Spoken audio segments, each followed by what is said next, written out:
understanding the different meanings of binder.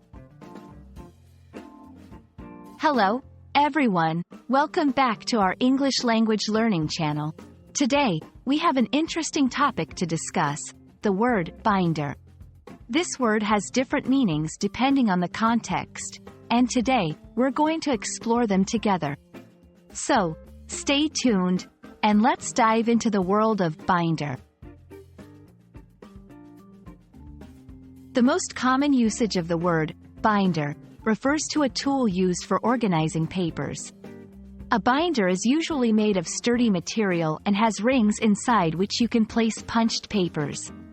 Students and professionals often use binders to keep their documents, notes, and papers in order.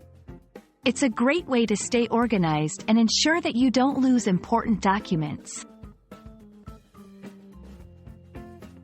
In construction and art, binder refers to a substance that holds materials together. For example, in painting, a binder is what holds the pigment together and allows it to be spread and adhered to a surface. In construction, binders are used in materials like cement and asphalt to keep all the components together. Did you know that binder also has a meaning in cooking? In this context, a binder is an ingredient used to hold other ingredients together. Common binders in cooking include eggs, breadcrumbs, and flour.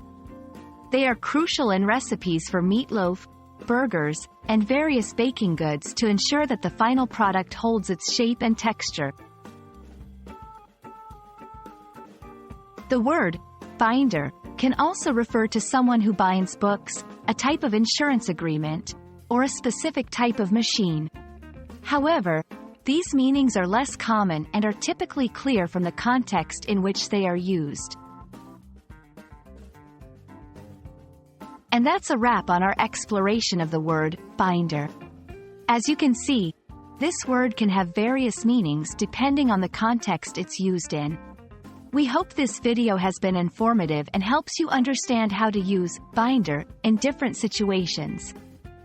Don't forget to hit the like button, share this video with your friends, and subscribe to our channel for more English learning content.